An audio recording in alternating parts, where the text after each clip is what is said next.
अस्सलाम वालेकुम dear viewers, welcome back to my channel. I hope you are all doing well. Dear viewers, कुछ महीनों पहले मैंने एक वीडियो अपलोड की थी जिसमें आप लोगों को मैंने मिडवाइफ और एलएचबी के एड के बारे में कंप्लीट इन्फॉर्मेशन दी थी और ये भी बताया था कि आपने इसमें अप्लाई किस तरह से करना है और इसके क्या क्या बेनिफिट्स हैं। तो जिन बच्चों ने अप्लाई किया है वो अपना पोर्टल लॉगिन कर लें और लॉगिन करके देख लें कि वहाँ पे जो है वो उनको फाइनली जो है वो शॉर्ट लिस्टिंग शो की गई है कि आपका जो है वो एडमिशन हो चुका है।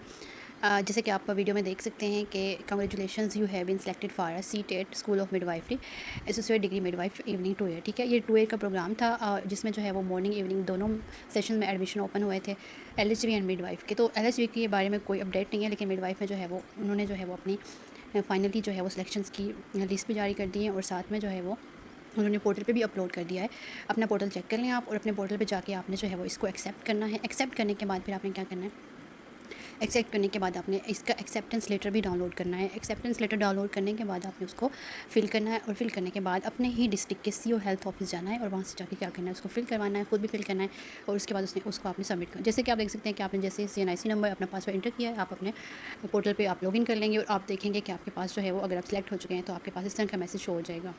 ठीक है, you have been selected as seat of school of midwifery बकेट, this is a degree midwife evening. ठीक है, इसमें जो है आपने एक्सेप्ट रिजेक्ट के लिए आपने क्या करना है कि इस गोट इट बटन पे क्लिक कर देना है। गोट इट बटन पे क्लिक करने के बाद आप नेक्स्ट जो है वो आपके पास नीचे ओपन हो जाएगा, आप एक्सेप्ट करते हैं या रिजेक्ट करते हैं। ठीक है, अगर आपने रिजेक्ट करना है, आप नहीं एडमिशन लेना चाहते तो आप रिजेक्ट कर देंगे और आपने एक्सेप्ट करना है तो आप एक्सेप्ट पे क्लिक करेंगे। एक्सेप्ट पे क्लिक करने के बाद आप जो है वो आपका जो एक्सेप्ट लेटर है, एक्सेप्ट ऑफर जो है वो वाला जो पोर्शन होगा वो ओपन हो जाएगा। तो इसमें आपने एक्सेप्टेंस फॉर्म जो है वो डाउनलोड करना है। यहाँ पे ऑप्शन दिया हुआ है डाउनलोड एक्सेप्टेंस फॉर्म। ठीक है, एक्सेप्टेंस फॉर्म डाउनलोड करने के बाद फिर आपने यहाँ से उसको अपलोड भी करना है बाद में।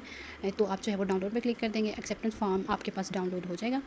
ठीक है, अब मैं आपको एक्सेप्टेंस फॉर्म भी चेक करवा देती हूँ कि किस तरह का है, इसमें कौन कौन सी इन्फॉर्मेशन लिखी हुई है। तो इसमें जो है वो आपका नेम, आपका CNIC नंबर, फादर नेम, आपका जो फ़ोन नंबर वगैरह है ना वो तो पहले से ही दिया हुआ है, लेकिन इसमें जो है वो आपने क्या करना है कि आपने जो है सिर्फ और सिर्फ अपने सिग्नेचर्स लिखने हैं और डेट डालनी है।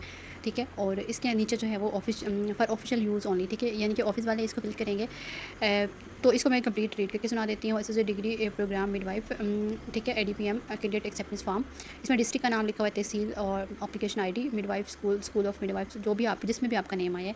ठीक है, स्टूडेंट नेम लिखा हुआ है, फादर नेम, उसके बाद स्टूडेंट CNIC नंबर और स्टूडेंट्स कॉन्टैक्ट नंबर। ओके, उसके बाद एकेडमिक सेशन 2026-2028। एक्सेप्टेंस में उन्होंने लिखा हुआ है कि I have been selected for associate degree program midwife on merit. I voluntarily accept the offer seat at the above mentioned midwife school and undertake the comply with all admission requirement, institution rules and institution issued by the respective institution and health and population department. I understand that failure to complete the admission process or submission of false information documents may result in cancellation of my admission. ठीक है, मतलब आप जो है वो अपना admission यहाँ पे एक्सेप्ट कर रहे हैं, उसके बाद आप सिग्नेचर कर देंगे। फॉर ऑफिशियल यूज़ ओनली के लिए आप देखेंगे कि above mentioned candidates have appear in person and submitted acceptance form for admission degree in midwife. ठीक है, receive by the name designation जो भी उसकी होगी वो फिर ऑफिस वाले ही करेंगे। आपने जाना कि आपने CO हेल्थ ऑफिस जो भी आपके डिस्ट्रिक्ट है उसमें जाना है और वहाँ पे जाके आपने अपने इस फॉर्म को फिल करके उसके बाद इस फॉर्म की पिक्चर लेनी है आपने और फिर दोबारा से अपने पोर्टल को ओपन करना है, वहाँ पे आपने इसको अपलोड करना है जैसे आप डॉक्यूमेंट्स अपलोड करते हैं, बिल्कुल वही प्रोसेस है। ओके स्टूडेंट्स, होप सो आपको सारी समझ आ गई होगी। इसके अलावा अगर आपकी कोई क्वेरीज है, आपको कोई चीज़ समझ नहीं आई तो आप डायरेक्टली मुझसे व्हाट्सएप पर कॉन्टैक्ट कर सकते हैं और मैं व्हाट्सएप ग्रुप का लिंक भी आपको डिस्क्रिप्शन में प्रोवाइड कर दूँगी। अगर आप ज्वाइन करना चाहते हैं तो वहाँ से ज्वाइन करके आप जो है वो मुझसे क्वेश्चन कर सकते हैं।